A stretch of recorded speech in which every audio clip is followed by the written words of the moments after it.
for joining the Broadway Drumming 101 podcast with your host, Clayton Craddock.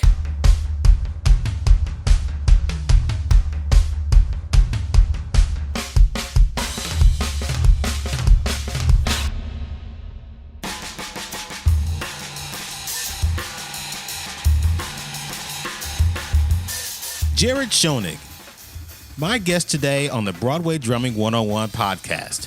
He's a Grammy Award-winning drummer, composer, and band leader. Jared has toured and or recorded internationally with Nicholas Payton, Dr. Lonnie Smith, Wycliffe Gordon, Tom Harrell, Joe Locke, Kurt Elling, the New York Voices, Kristen Chenoweth, Cynthia Erivo, and many, many others. Jared has recorded the cast albums for Pippin, It Should Have Been You, The Color Purple, War Paint, The Prom, and is now the drummer on the 10-time Tony Award-winning musical Moulin Rouge. Jared also co-led a group called the We Trio, which released 5 critically acclaimed albums over the past 8 years. Jared recently recorded 2 solo albums of original music, 1 quintet and 1 big band, in the fall of 2021 called 2 Takes. It's incredible music, and I'm honored to have such an amazing musician on my podcast. Ladies and gentlemen, Jared Schonig.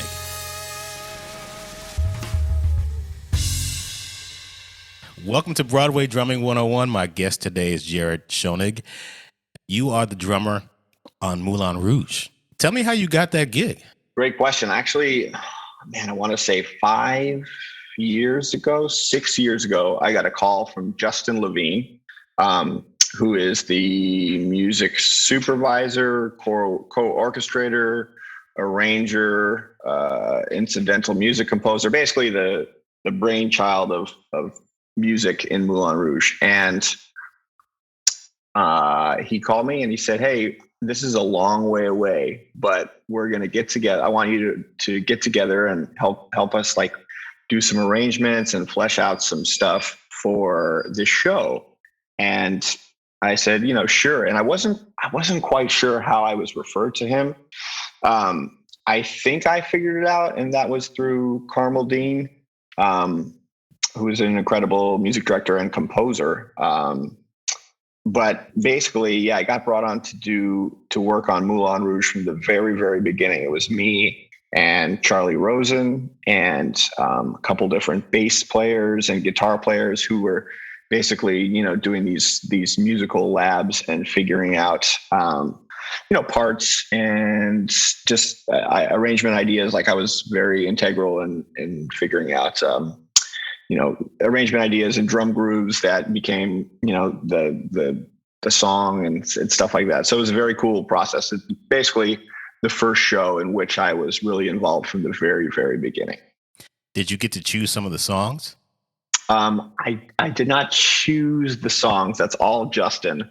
But definitely like groove ideas and arrangement ideas. I can very much say, I was a big part of, which is cool. So, and also Jeff Tansky is another guy who was there from the very beginning, who is the associate music director on the show. When you are originating a show like that, as far as writing the drum grooves, are you coming up with all of that? And do you get an orchestrating credit for that? So on this show, this is the first show I actually did get credit and, a piece of the orchestrating pile, which is great. I think, and most drummers know that we are usually writing our own parts and not getting credit. And I think that it's a really sad part of our business. But I think there's kind of a new regime of people who are willing to fight for the musicians who are part of the process. And Justin Levine is definitely one of the amazing guys who did that. And he said, these guys were just as important to this orchestrating process as these other people. And let's split the pot up. And it was really sweet. But we all know how much work we do as drummers for shows and don't get the credit. And hopefully that's changing. Yeah, for those that don't know, that are just new to this whole thing. When you start a show, you are usually working with a pianist who's usually the music director. And you and that person are in the rehearsal room with the director and sometimes the choreographer and the person who's writing the music, or people who are writing the music, and they just give you a piano vocal. And you basically come up with the drum part for the show that usually translates into what you play if you get to the point where you're on Broadway. Right. Usually that's the orchestrating, the orchestration of the drum part, and you should be getting a payment for that. But it's Correct. changing, which is something that I think Rich Mercurio did with Waitress. Yeah, that was like a neat situation where the whole band actually got, co-orchestrating credit. Wow. So where it says orchestrated by the Waitress band, doesn't have anybody's name there. So it just says the Waitress band, or Sarah Bareilles and the Waitress band, which is great. And, they all split it evenly, which is really, really sweet. But generally that doesn't happen.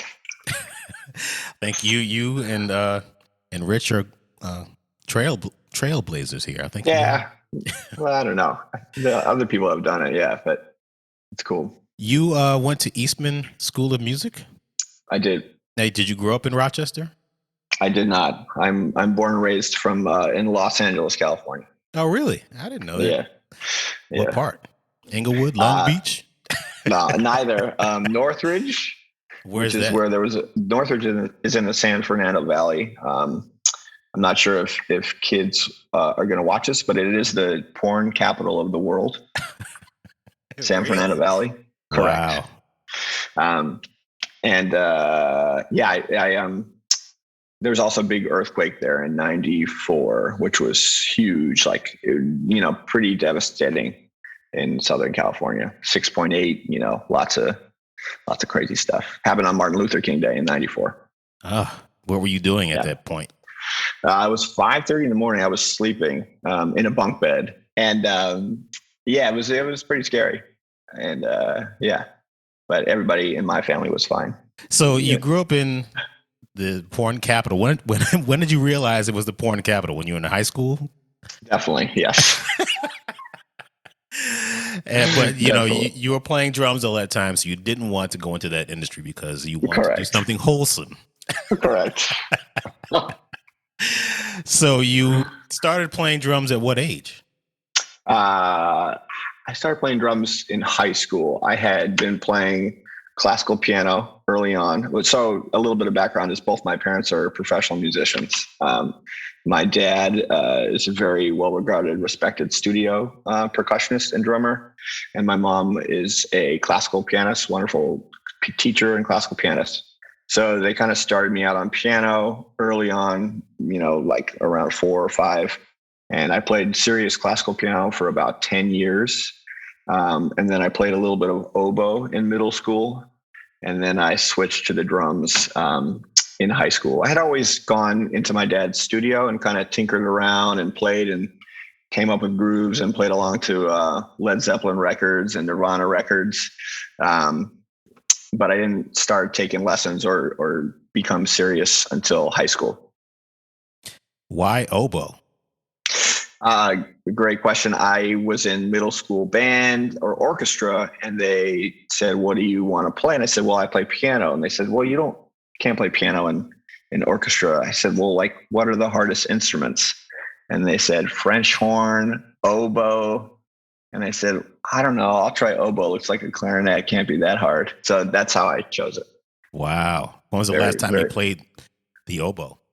At the last night of Warpaint, a fantastic musical I did where there was an oboe chair, and I surprised everyone by playing giant steps on the oboe. It's a true story. Wow. You can ask a few people who remember it. Do you pick up your oboe from time to time? And I mean, I don't have one, but I can. And I the embouchure is the hardest part. Just like feeling like your brain is exploding playing a double reed. But you remember all the fingerings and everything, and it's fun. It's cool. So you started playing in high school. Did you start taking lessons at that point? Yeah. And Yeah. did your parents buy you a drum set, or did you get one on your own? Or No, I was just playing on my dad's stuff. I never had my own stuff. My dad had a pretty amazing studio when you think about it. We moved houses when I was in 8th grade, close to the middle school I was going to. And there was basically a detached office in the back of this house. Sounds fancy, but it's not. And my dad in that office had timpani, marimba, vibes, a hammered dulcimer, all set up in this big room. And then there was a little room, which was, I guess, the bathroom before, but there was no bathroom stuff in it. And he put the drums in there. So we had a little ISO booth for the drums, which was pretty awesome. So my dad practiced in there, and then I started practicing in there. And then we would play duets and do snare drum reading together in this big room. And it was pretty awesome.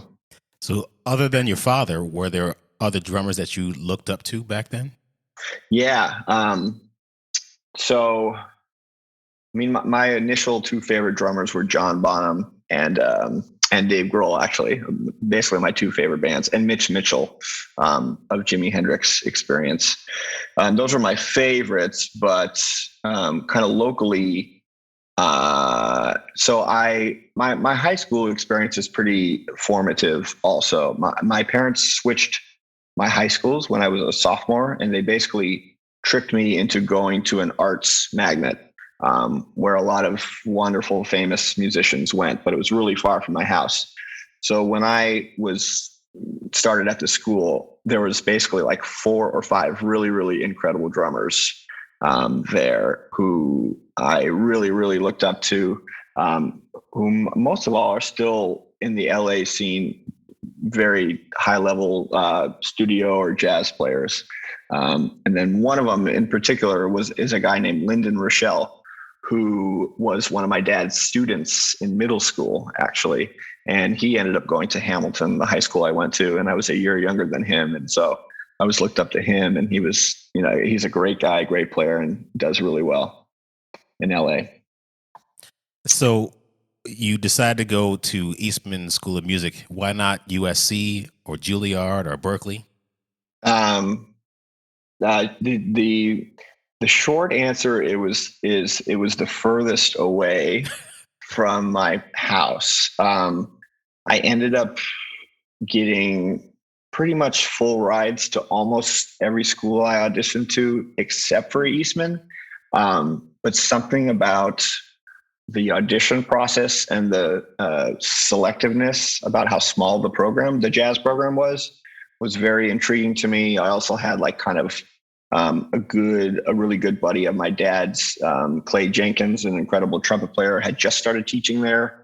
And I felt like a level of comfort from him. And I had also seen the Eastman Jazz Ensemble perform with the New York Voices, which is ironic because it's a group I ended up playing with a lot in my professional life. But I saw them play at, IAJE 1 year in high school, and I just really loved them. And I loved the director's music, who his name is Fred Sturm, great composer and great guy. And his son is one of my best friends. So it's all these little kind of funny things that led me to choose Eastman, I think. But yeah, there was many other choices on the table, but I think as soon as I knew I got into Eastman, I kind of knew I wanted to go there, which I couldn't tell you why, except for that, And you studied jazz performance? Yeah. Now, why jazz performance and not something else like classical percussion? Yeah, I mean, I when I left high school, all I wanted to do was play jazz. I had played lots of music and classical music and been in orchestras and, all city bands and all that stuff. But actually, maybe that's not true, but I knew I just wanted to be a jazz major, and wherever I went, I knew that classical percussion wasn't something that I wanted to spend 4 years doing. I had never thought about that. The only other option was going to Berkeley and doing commercial music degree or whatever. When you finished Eastman, did you move back to the LA area? No, I moved right to New York. I spent the summer in Rochester, gigging and working. And then I came to New York in September. And luckily there was a crew of musicians that had graduated at like basically a year before me, who were kind of waiting for me to get there. So I would have some gigs and some work. I had a day job for 2 years because I needed health insurance because I'm type 1 diabetic. And ended up getting a good teaching job like basically a year after I moved here that I did for a really long time until the commute was too horrific, but it was a great school. So yeah, I was very fortunate to I didn't necessarily make my living playing music when I got here, but I survived with a day job and with music. Yeah. It's funny. I thought I was like the only one who worked day jobs. Now, what kind of day job did you do? I sold computers for Apple Computer. Really? Yeah. And like, I was really good at it. I sold a lot of shit. I kept getting promoted, and it was I got promoted to basically a manager in a year. And so I was going on this weird trajectory of like, that could have been my life, and then I thought about, I know you've probably been to an Apple store. There are the Genius Bar, guys fix computers. And I was like, I want to do that. And they said, sure, you can do that. So basically, and then all of this actually ties back to Broadway.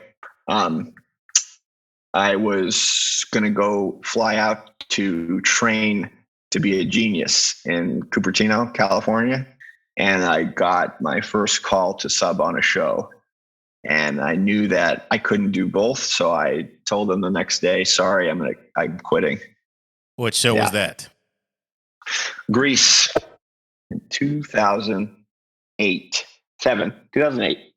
So you were subbing at Grease. Who was the drummer on that show? The great John Clancy.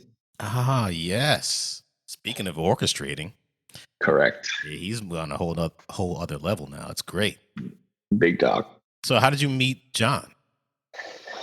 That is a very good story. I was playing a lot of jazz at the St. Peter's Church on Lexington and 53rd.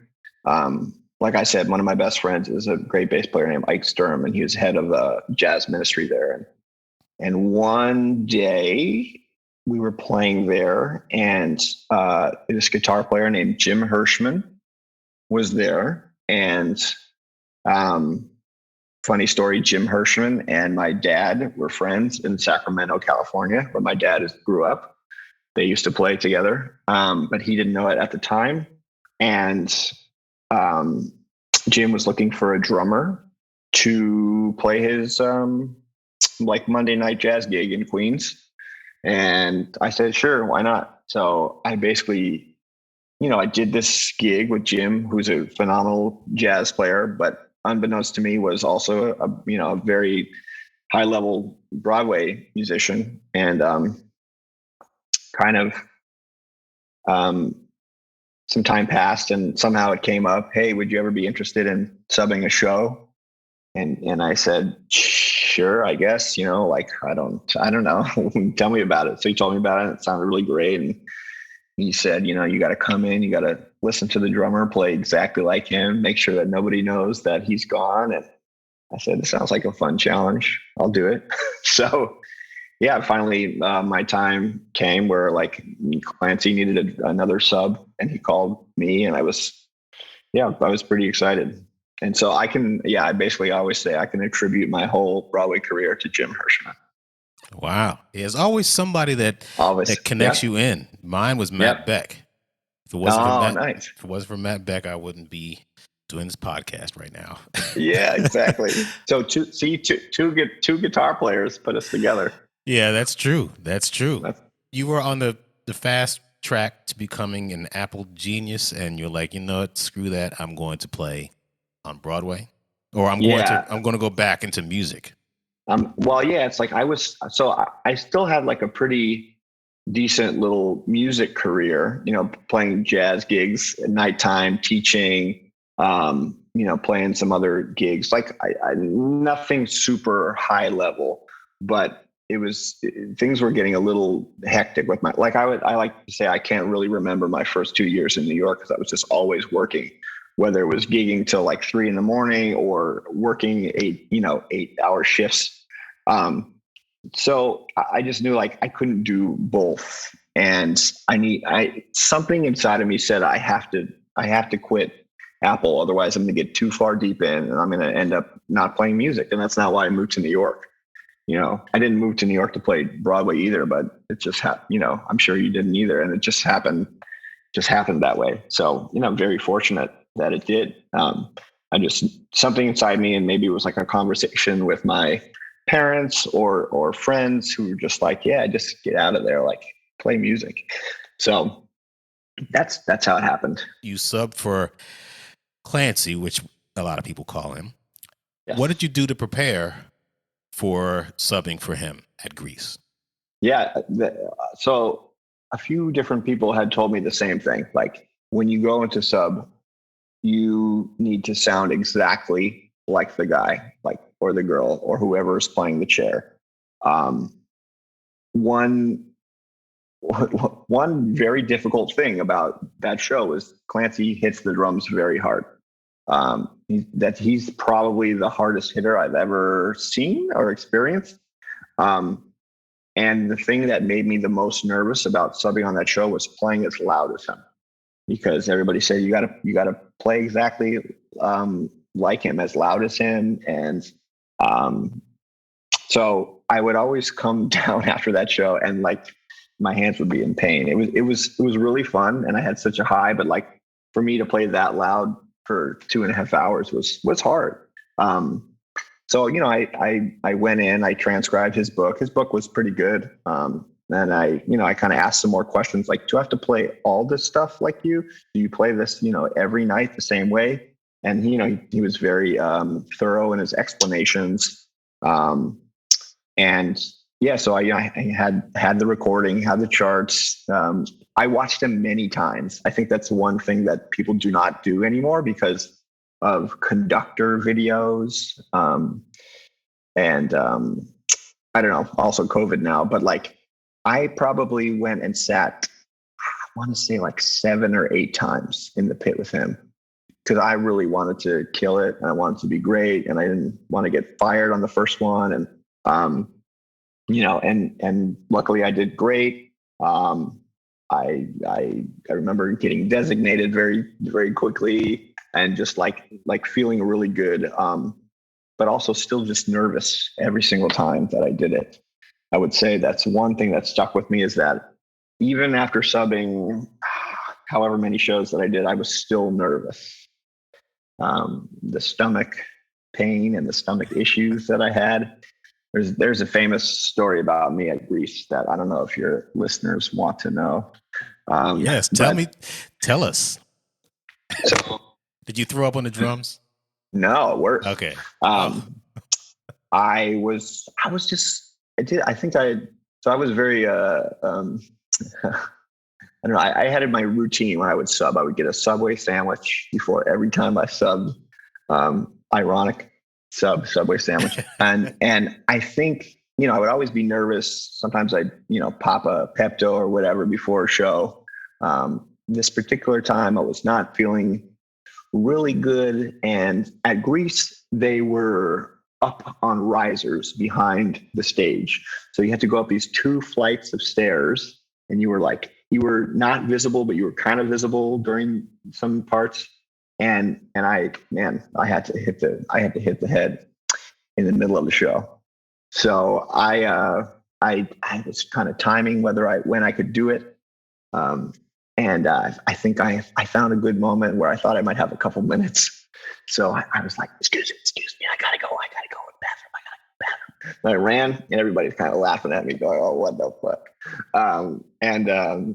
So I ran down to the bathroom, and I was, just doing my business. And they had a speaker in the bathroom, so you could hear what was happening on stage. And all of a sudden, the song started. Oh no! And I was not back. And so I said, "Oh shit! I gotta get out of here. I gotta go back up." So I ran back up. I think I missed the verse of some song, but when I got back to my chair, I came in right in the chorus, and I got a very nice applause from the band. Wow. When I sat down and rejoined the chorus of some song in Greece. That's crazy. But yeah, I mean, a lot of people remember that I still am friends with, so it worked out. Well, there is a story about a colleague of mine who had a similar problem. I've had that problem too when you're on stage and you have to use the restroom and it's like excruciatingly painful and you can't leave. But when it's like intermission, you run to the restroom and you just, relieve yourself. But there was a time where as one guitarist on a show that I was doing just said, fuck it, man. I'm just going to go right here. He went to the bathroom on stage. No. Yes. And we've joked with him ever since, and we, buy him Depends and stuff like that. But he said he felt the warm water running down his leg. I was like, oh, man. But I couldn't do that. No. Not me. Wow. Yeah, but the whole thing about subbing and being nervous, man. Yeah. Every time I subbed in the past, it was nerve-wracking, which is just part of the it comes with the territory subbing on a show, especially being a drummer. Yeah. It's a high-pressure gig, and high pressure. A lot of people are relying on you. Yep. So you subbed for Clancy, and did you eventually move on to subbing at other shows? Yeah. Yeah, there was like kind of a period. I mean, so I subbed for Clancy. I did well, but like, there was all these guys who really didn't need anybody else. When it came to other shows, I thought, oh, hey, I'm designated at Greece. It's going to get me all these other subbing gigs. And it wasn't until another recommendation from Jim Hirschman recommended me to, probably one of my favorite drummers, Broadway drummers, dudes in general, who I've learned, probably the most from, and that's Shannon Ford. So I kind of became, I subbed for him at this off-Broadway show called Everyday Rapture, which was really, really fun. And that's where I met Carmel Dean and also George Farmer and who else was there? A lot of great people came in and out of that pit. It was a really fun show. And from there, I started subbing on Next to Normal, which was an incredible show and an incredible band. And that's where I met the great music director, Charlie Alterman. So through Clancy and through Shannon Ford is who I can attribute like subbing for. And then I don't know, you want to know the other ones I did? Okay. Then because I basically did a sub of a string of subbing and then got very lucky and stopped. Let's see, I subbed for Howie Joins, great drummer and contractor at Ghost. Another one of my favorite guys and drummers who is not really in the business anymore is Trey Files. Did you remember him? No. So Trey was the drummer for Spring Awakening. Oh, maybe that's where I'm thinking the guy from Blink 182. No, that's shit. I don't know. But yes, no. Trey is an incredible dude, incredible drummer. He I think his first show was Spring Awakening, and then he did American Idiot, and that's where I subbed for him, the Green Day show. That's where I remember him from. Okay. So yeah, American Idiot was the third show I subbed on, and quite possibly my favorite show I've ever done. Travis Barker was Blink 182. Travis Barker, there you go. Yeah, sorry. Yes, and then Trey Cool is the drummer for Green Day. That's what I'm thinking of. Trey Cool, yeah. So Trey Files. Wait, so Trey Cool is the drummer for Green Day, and Trey Files was the drummer on the American Idiot. Yeah. That's right. Did they ever meet? Do you know? They did many times. Yeah. Yeah, actually, Trey Cool came to the show a lot. I was definitely there a few times when I played, and that was pretty cool to meet him and get his support. It was very cool. But yeah, that show, American Idiot, was probably in ways the hardest show I've ever done, because it was 100 minutes of music that had to be memorized. No charts. And you play exact same thing every single time. And so, and the whole show was clicked with lots of, tempo changes and stuff. And I guess, I'm a really good reader and kind of I can, it's definitely my strongest thing. Like, you can put anything in front of me and I'll read it. And I've been doing it since I was a kid. It's probably from piano playing and playing in tons of big bands, etc. But so to finally have to rely on memorizing something and learning it. There was no music also, so it was all listening. Yeah, so that was the other hard thing. There were no charts? No charts. No. What? Really? No charts. Apparently there was charts somewhere, but I it was going to take a while to find them, and they weren't really accurate. So it was and so Trey basically made videos of him playing every single song in the show. So if you really couldn't hear something, you could check it out and see how he was playing it, or how he was sticking these, crazy licks. So I've never practiced more for anything in my life than learning American Idiot on Broadway. Wow. There is I shouldn't say two schools of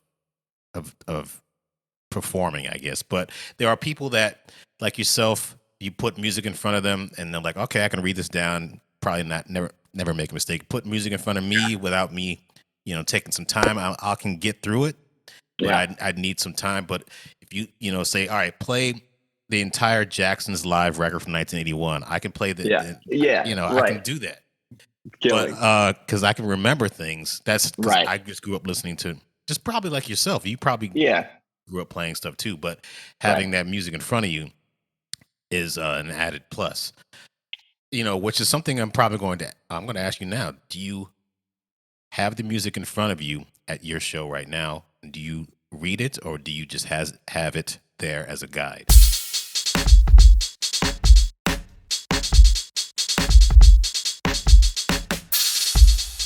If you like what you hear on the show, subscribe to the Broadway Drumming 101 newsletter at broadwaydrumming101.substack.com. That's Substack, substack.com. The Broadway Drumming 101 newsletter is your one-stop shop for everything you'll need to know about playing drums for Broadway musicals. When you subscribe to the newsletter, you'll learn about what it takes to be a successful pit musician, with content delivered directly to your email inbox 2 to 3 times a week. For $5 a month or $50 a year, you'll have a backstage pass to the world of a Broadway drummer playing on a hit show. As a paying subscriber, you'll receive behind-the-scenes access to the life of a musician who makes a living on Broadway. You'll also be able to read every post, not just those occasional free ones.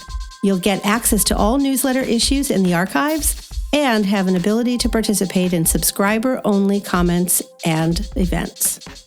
If you become a founding member for a gift of only $75, you'll receive discounted private drum lessons and a 25% discount on future promotional products.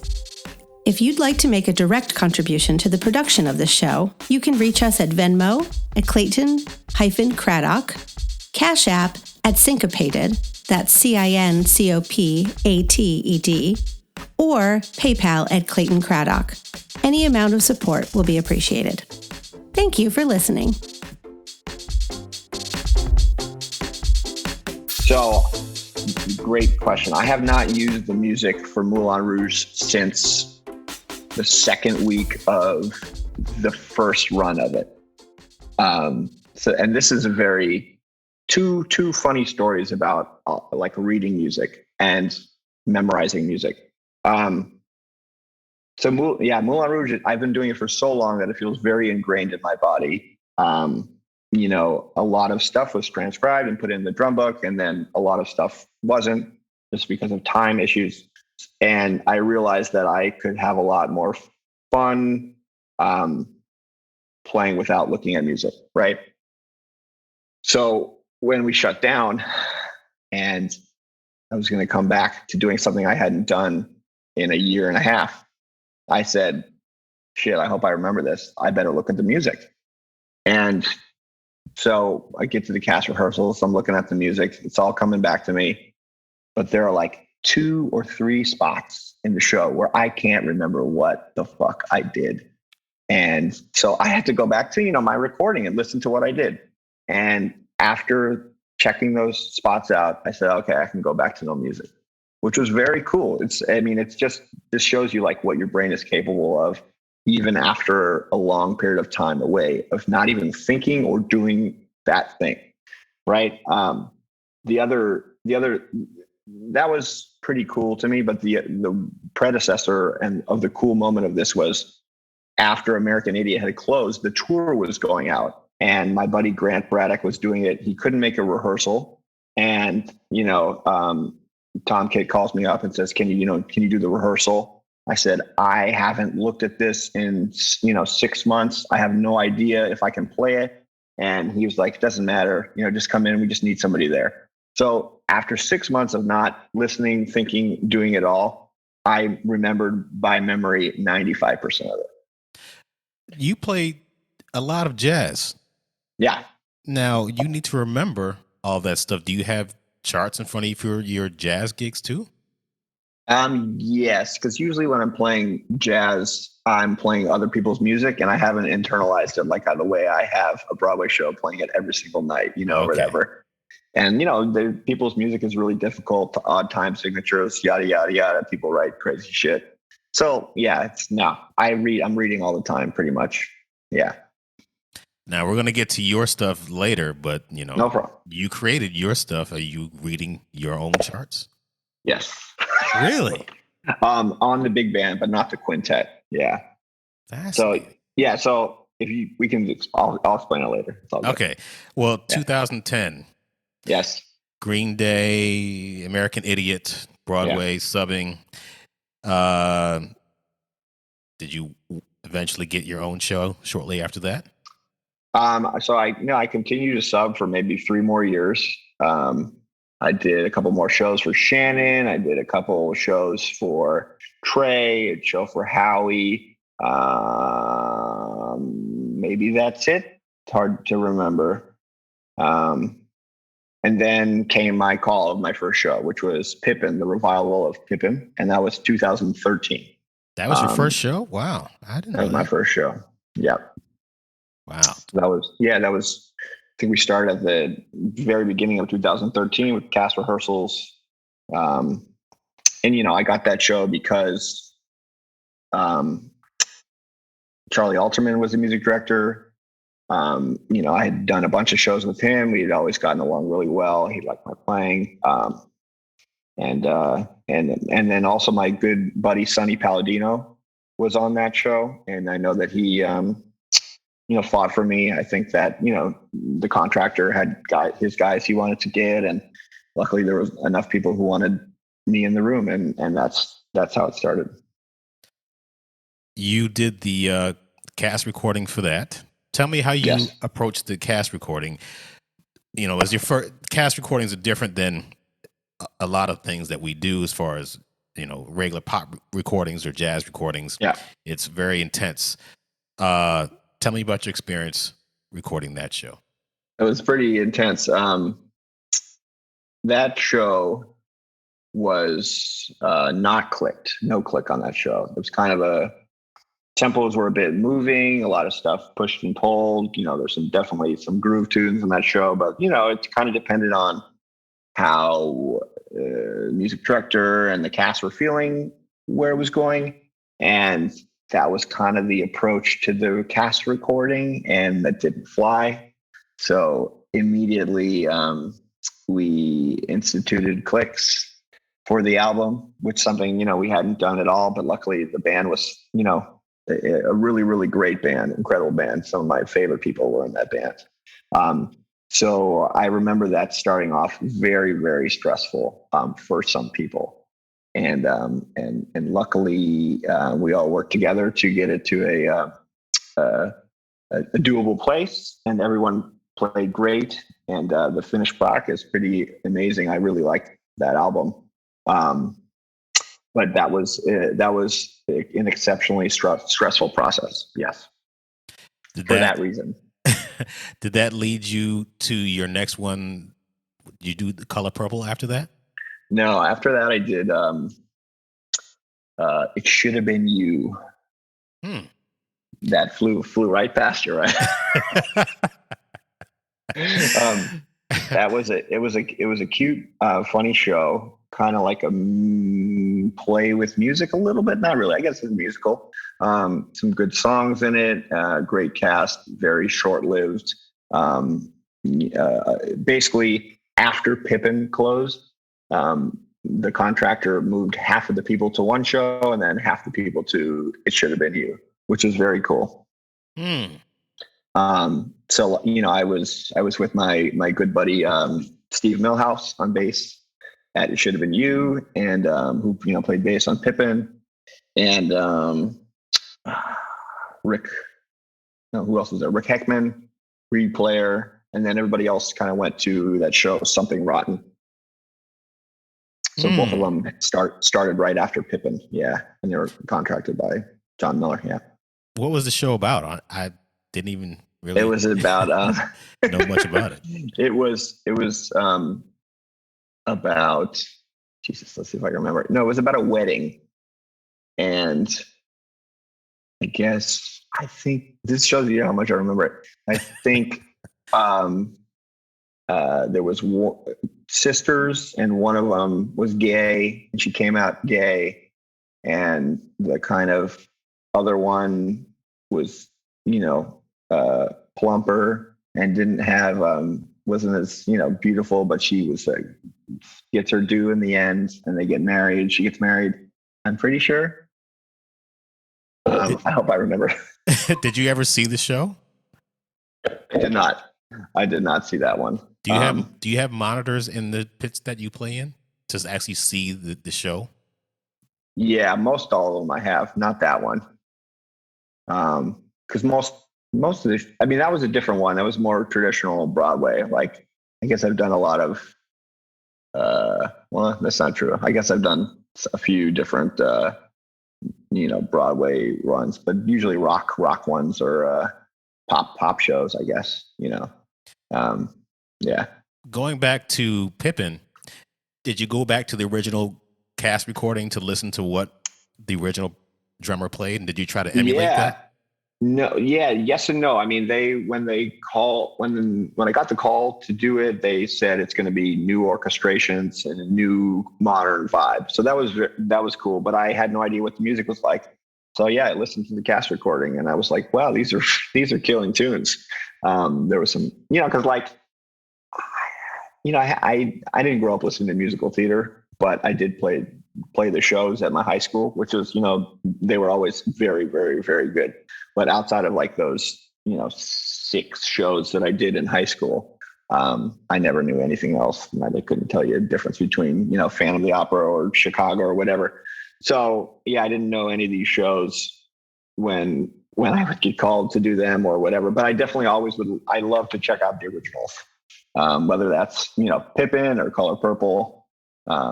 There's definitely a lot to learn from that, and yeah, pretty awesome.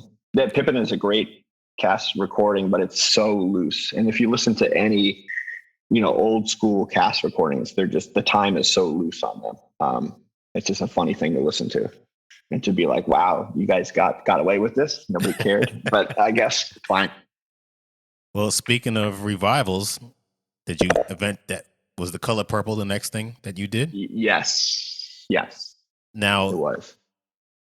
That's where I met you, because I called, and the thing about trying to network with people and trying to get a gig, some people get it through a recommendation, some people call or email or text or direct message. I just reached out to you, and thankfully you had a slot open, and yeah, that's where I met you, and I subbed for you, and it was such a great book. And let me tell you something, anyone listening here, Jared has one of the best snare drums on the planet Earth. Oh, thanks. Man, I love that snare drum. I hit it. I was like, oh my God, this sounds so good. Now, tell me what snare that is against a Pearl? It's a Pearl Kapoor, which is like mahogany.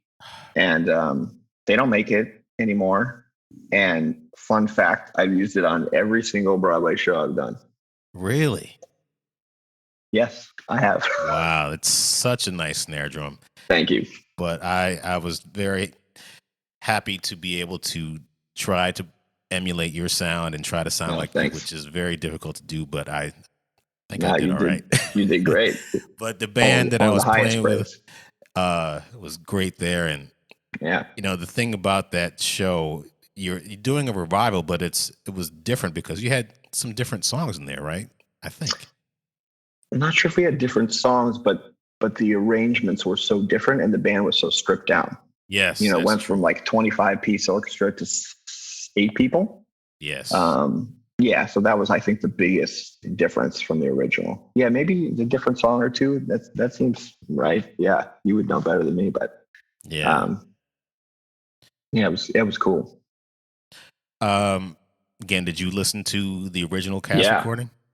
Yeah. Again, I just wanted to know what I was getting into, and it was great. I actually think the first thing I saw, though, that piqued my interest was a really early promo video with Cynthia Erivo and Jennifer Hudson singing one of the tunes. And this was like way early, like maybe before it was contracted, and this, maybe it was like 6 months out. And I actually, to be quite honest, I saw that video and I was like, man, I should play the show. Like, I really wanted to play this show. And I've never really thought that or seen a show and been like, man, I want to do this. And yeah, the way it came about is pretty cool. If you want to know that story. Yeah. Tell me, how'd you get that gig? So I had worked with Jason Michael Webb, who you know very well. He's definitely one of my favorite dudes, one of my favorite music directors, one of my favorite pianists, one of my favorite people around. And oddly enough, we had met in 2011 or something, when both of us were relative, nobodies, and we were extras in an episode of Smash. Yeah, I did that too. That's so you funny. Did it too. I remember yours. Yeah, that's right. See, we have to. You might have been in one with George too, right? No, were you in an episode with George? Okay, I forgot who was on that one, but yeah, a lot of people were working on that show during that time. Exactly. Anyway, so fast forward many years, and I did a workshop with Jason for a show called Witness Uganda, which is a great show and a great score, great dudes, everything about it I love. And Jason and I were both contracted and going to do the off-Broadway run at Second Stage. And Jason was offered Color Purple, I think because Joseph Joubert was orchestrating it and, didn't have the bandwidth or didn't want to conduct, music direct. So, Jason is one of Joseph's proteges, and Jason said, I want to get Jared, and so basically I had to bail on the same show as Jason, and that was I hate bailing on things to do something else,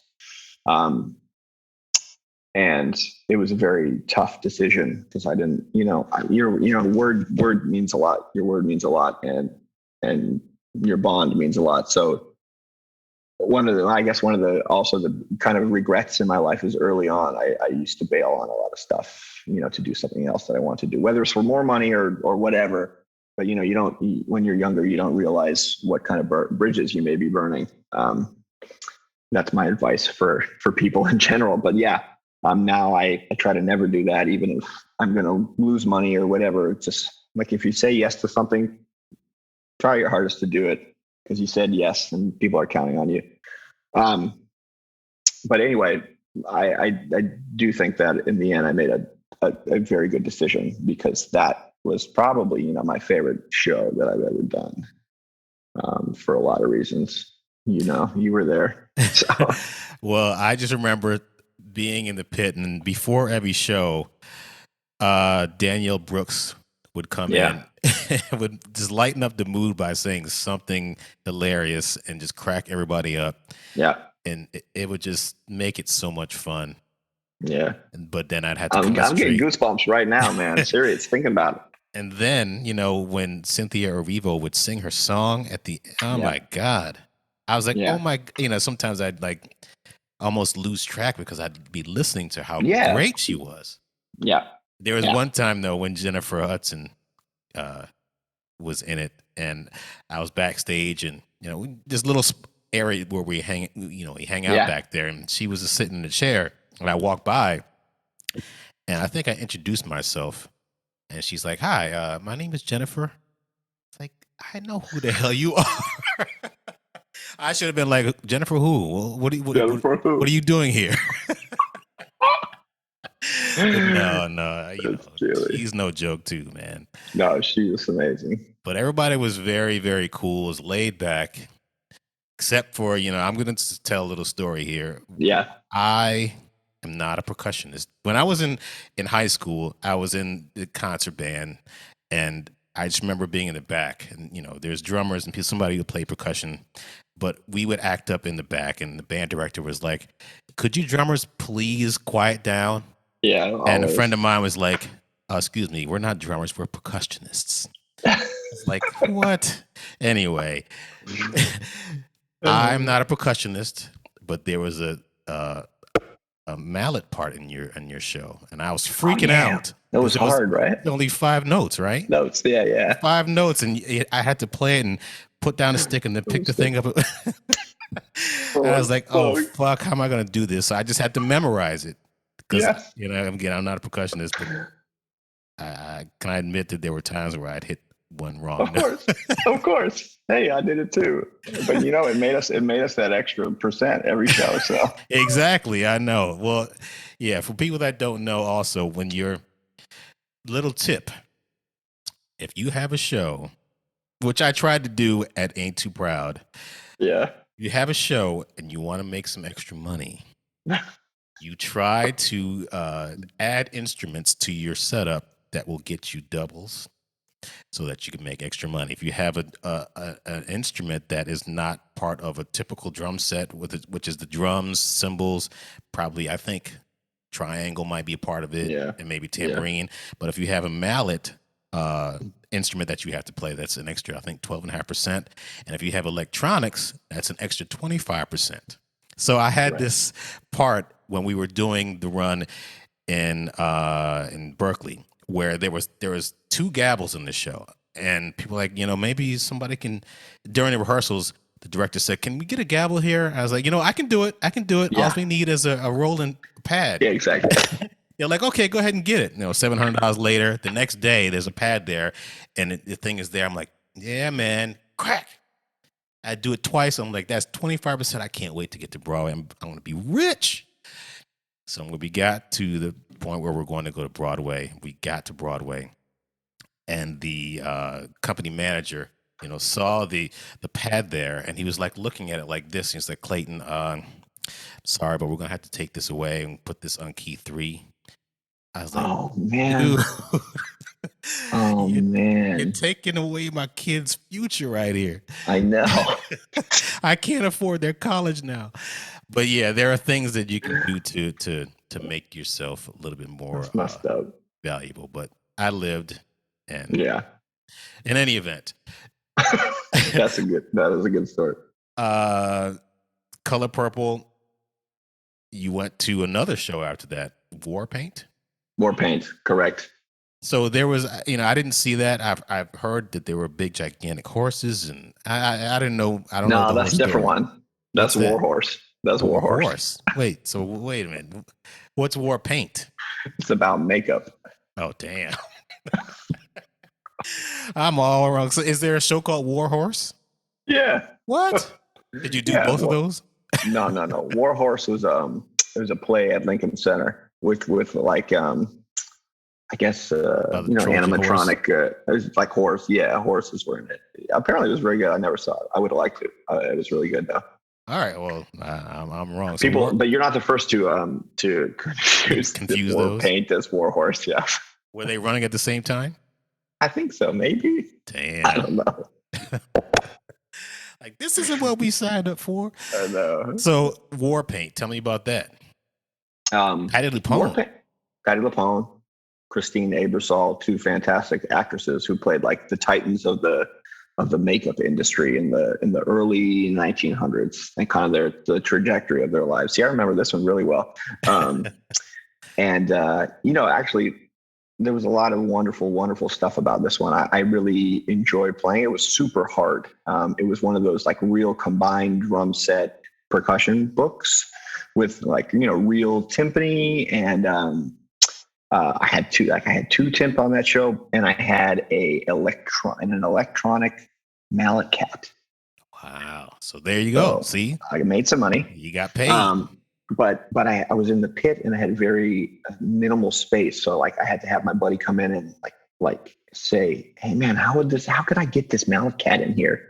And basically we mounted it against the pit, and it was like, like I was playing like this and then the mallet cat was up here. So I had to kind of get out of my chair every time. I had bad back pain from the show, actually. I had to get out of my chair to play it a lot. And then the foot pedals were in my left foot. It was difficult. It was a hard one. I had a really hard time getting subs on that one because it was like a lot of very swinging big band drumming and then like very classical percussionist stuff. But yeah, that was also a really, really great band. Some of my favorite musicians were in that band. Big band, great conductor. One of my favorite dudes, Larry Yerman. The music is beautiful. Amazing writer, Scott Frankel, who wrote Grey Gardens. Great director, Michael Greif. It was cool. It was fun. There was a lot of cool stuff about that.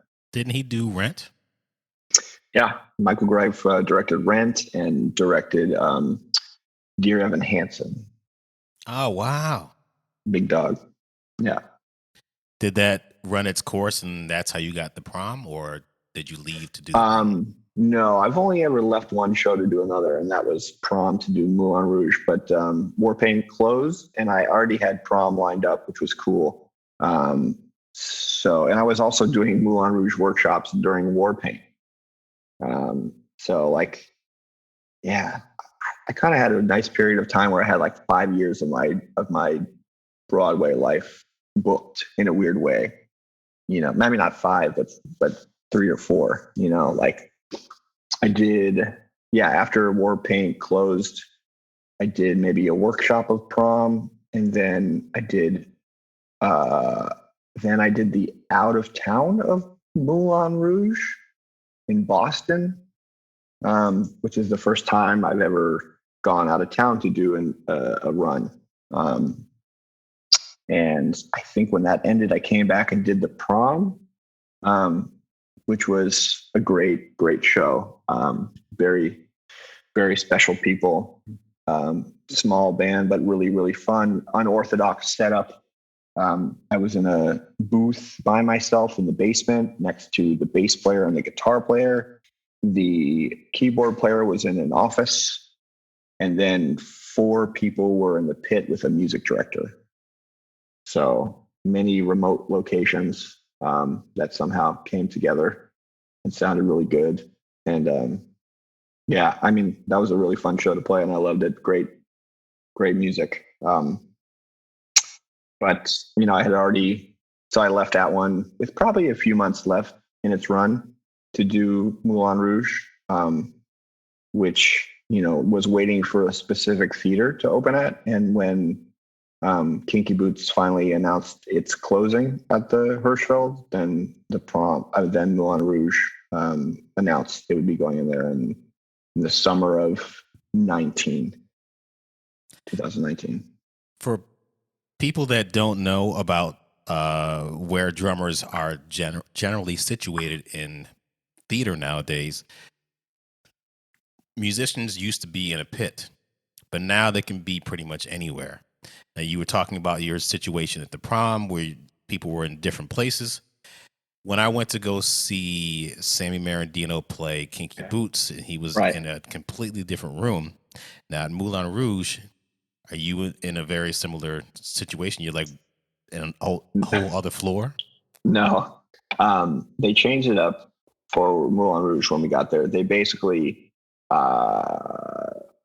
they built us kind of a world-class recording studio in the basement. And so there's two locations. Well, three if you include the conductor, but there's one one medium-sized room that houses key to both guitars and bass on one side. So it houses rhythm section on one side and then the strings on another side, with string quartet. And then I'm kind of in the middle in my own ISO booth, which is really cool. So I can see the keyboard player, I can see the bass player, and I can see the guitar player. And if I lean my head, I can see the other guitar player. And then the way the show started off, they had the horn players, which are trumpet, French horn, trombone, and reeds on the fourth floor by themselves. Very far away, long walk up the stairs. And when we came back, due to space issues for new cast members, they moved them downstairs into another room, which used to be someone's office. So now they're close to us, but still not in the same room. You mentioned something, about another show that you were on. You had to stand up and play the mallet cat. Yeah, war paint. And it led to some issues with your body. Yeah. What are some, I think about it because my right arm is starting to hurt. And if I had more time, which I'm going to have to dedicate to doing it because I don't want to have long-term consequences to it, but my right arm is starting to hurt, in my forearm because of something I'm doing wrong in the pit. Yeah. How do you avoid injuries doing Broadway shows, playing the same thing the same way? Or, you tried not to play as hard as John Clancy at your first show because you didn't want to hurt yourself. What do you do to avoid injuries? I take care of my body pretty darn well. I'm an avid exerciser, and but also being a diabetic brings on a bunch of other problems. And throughout my career, I was virtually injury-free until actually Color Purple, when I had really bad carpal tunnel in my left hand and wrist, coupled with some neuropathy in my fingers. And it was basically due to poor blood sugar management. So I'm dealing with the repetitive injury thing, that we are all dealing with, and then another subset of problems from being diabetic. And I kind of changed my eating habits and my life around a lot during that show, and virtually those specific problems went away. I got to a point in my life where I realized I needed to have a dedicated warm-up time. I had always been pretty nonchalant about warming up before playing. And I think maybe when I turned 30 or something, I was like, this ain't flying anymore, I think that obviously warming up and spending a good deal of time, whether it's 10, 15, 20 minutes warming up the hands and the arms and the wrists, is very helpful to stay injury free. I think that it's hard to figure out sometimes the problems of our setups until we've done it for a while.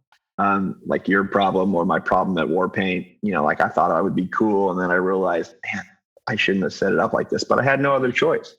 And have you figured out what you're doing wrong? No, I haven't. Yeah. So that's the thing. It's how do we figure that out? Because there are professionals who will be able to tell us that, but yeah, I couldn't tell you. And I couldn't at the time realize that just standing up a tiny bit, to play this Malacat was going to like give me issues. So I think we just kind of need to stick to our most comfortable, like, just maybe a good answer would be to just, we know our footprint of the way our drums, because I'm thinking like maybe your drums are tighter than you usually are, or like you're not getting your rotation or something, like that's just what comes to my mind. Like it's probably something with your setup, because if you've never had these issues before, it's probably just the way the drums are set up or the way the space they stuck you in. I think that maybe sticking up for our space and what we need to be comfortable is really important, so that these kind of issues don't creep up on us.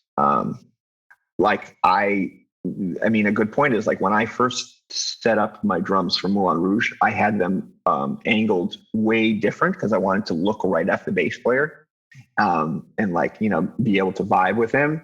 And something about like the way the stool was laying on the ground was so uncomfortable. So after doing 8-10 days of rehearsal, I said, I need to switch it completely. And, the sound people were very cool about it. And I just had to spend, a good couple hours reorienting myself. And I'm not sure if that's a word, but, just moving myself over and because I could foresee having lots of issues had I would have kept it that way. I know it was uncomfortable the very first time I sat down and played the drums. And I said, this can't be right, but I want it faced this way. And so, yeah, now my back is flat against the wall, it wasn't before. It was kind of at an angle. So I think trusting your setup and knowing what kind of space you need is important. Since you've been doing so many different shows over the years, and you could talk to someone who's never done this before, what are things that a drummer should never do in a Broadway pit? That's a very interesting question, because I can think of a lot of things I would tell people not to do that I do.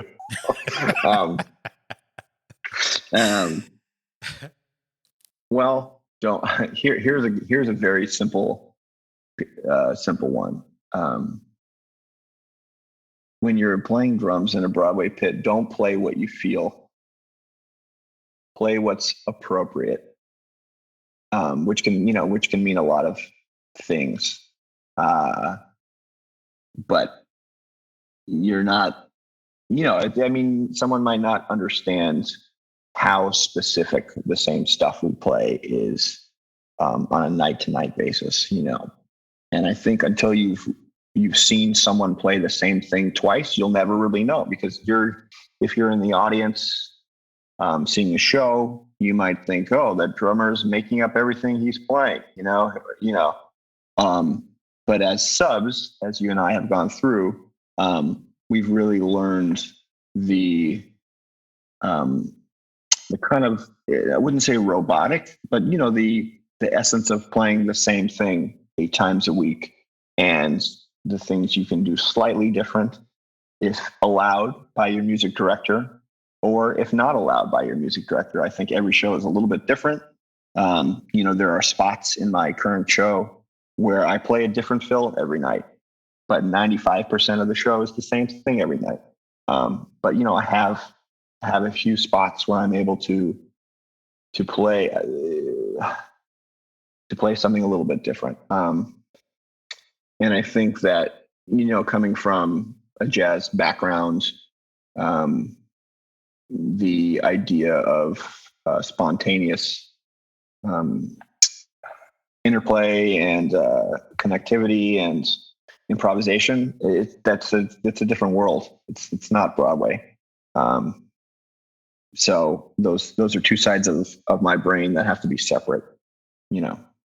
Sometimes they can overlap a tiny bit, but for the most part, they are very separate. What advice would you give to someone who's interested in playing drums for a Broadway show, doing what we do for a living? Yeah. My advice would be to get out into the world, play lots of music, learn lots and lots of recordings, go see lots and lots of music, nothing to do with Broadway. Go listen Now, why is that? Why do you say that?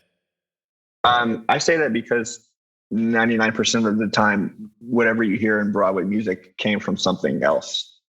And I think the big problem with a lot of today's youth is they want to skip their musical education and go right to playing for Broadway shows. And I've talked to a number of people who have referenced grooves, saying, "Oh, that's from that show." And I said, "No, that's from Sly and the Family Stone." And they go, "What? What's that?" This is a real thing. I mean, it sounds silly, and but like, I think a lot of kids, young adults coming out of high school, college, want to go right to the top and have, and this is, I'm not the only one who thinks this, and this is not an original thought whatsoever. I've heard this from a lot of my Broadway drumming heroes who, have played tons of music in their life and didn't start on Broadway. There's so many funny things that the older generation has to say about Broadway. It used to be the last thing people wanted to do in town, and it's the last stop on your train, and why start at the end? So but when now that I'm older and experienced and done a lot of stuff in my life, different areas of music and Broadway, like, I can see this generation really wanting to just bypass all their musical education and go right to this. So and then somebody might respond with, "Well, I need to make a living," and I'll say, "Well, you can get a job at the Apple Store. Get a job, exactly. Get a job, because if you don't know, you need to know where stuff comes from. You can't do calculus without knowing basic arithmetic. It's like everybody's got to know the history. I mean, you don't have to deeply know the history of every single aspect of music, but you should know where stuff comes from when you hear like a groove in Rent, or just like, or like, someone's idea of jazz shouldn't be a Broadway show. It should be at least Miles Davis, and if not that, then go back to early jazz, and tell me some early jazz drummers, instead of saying, "Oh yeah, I heard that groove," and yada yada yada. So that's my perhaps slightly salty opinion, but no, you're not the only one. A lot of the people on this podcast said the same exact thing. Yeah, well, good. I'm glad. If enough people say it, then maybe some people will listen to it. Yeah, even going back to where you started, Greece, if you don't know where that kind of music came from, you won't sound authentic when you're playing it. You are promoting your new album. It is called Two Takes. It's volume 1 and 2, correct? Correct. And tell me more about you've done so many recordings. I was just looking at on your website, you have like I guess not every thing that you've done, but there's so many recordings that you've done.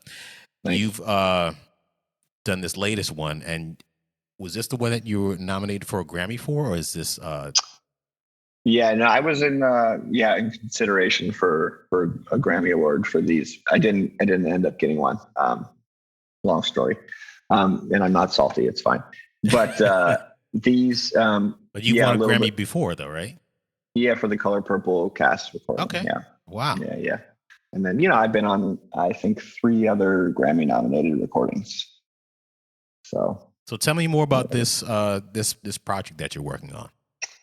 Yeah, so for my creative, jazz output life, I had a co-led trio called the We Trio with a vibes player and a bass player that had a long, fruitful musical life. Eventually it came to an end. A number of people were like, "You should do your own recording. You should make some music of your own. You have great tunes, do it up." So I said, "Okay, let's do it." And in the process, I came up with this crazy idea to take these 8 original compositions of mine and commission 8 different big band composers to do arrangements on them. So my project, Two Takes Volume 1, is the quintet recording of my music, which is, my arrangements for a small group, piano, bass, drums, trumpet, and alto. And then the Volume 2 is a big band recording of the same 8 tunes, each completely reimagined by a different composer arranger. And they fulfilled my wildest dreams. I couldn't be more proud of, I don't know, any musical thing I've done in my life. I'm very, it was very, kind of just a crazy idea, very, very nuts. And I somehow pulled it off right before the pandemic, most of it, and then finished the rest during the pandemic.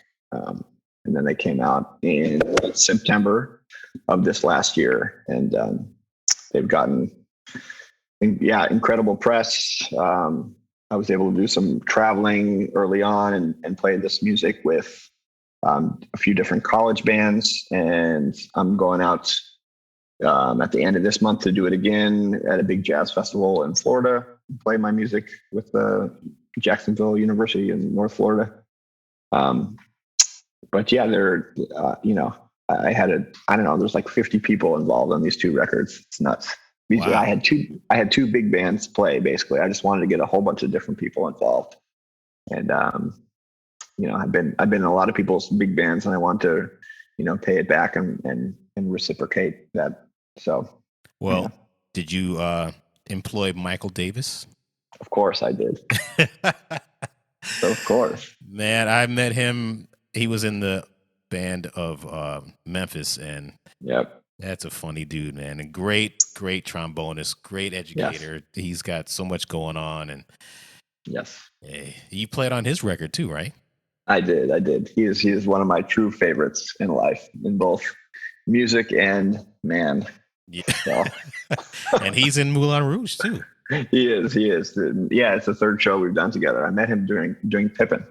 And we immediately became really, really good buddies, because we both went to Eastman, and our birthdays are a day apart. And I used to listen to his record with my trombone playing roommate at Eastman.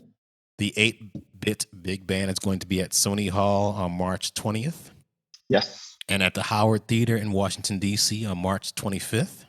Yes. What kind of gear do you use, and why? I use, I guess I'm endorsed with Paiste cymbals, which I love and have been with since 2012. So almost 10 years. They treat me really well. I think they make great stuff for both jazz and, pop theater.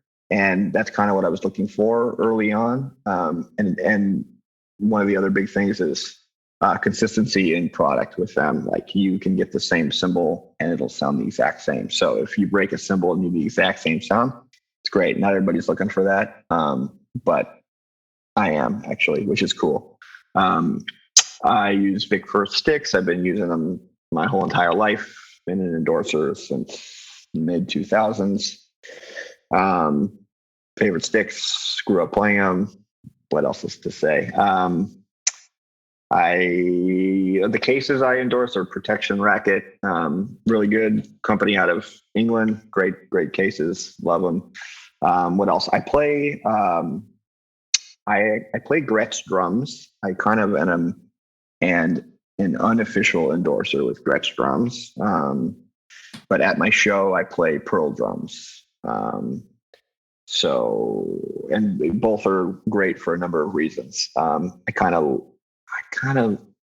yet to find the perfect drum company that I can get everything I need, which is, a great sounding jazz kit and a great sounding pop big kit.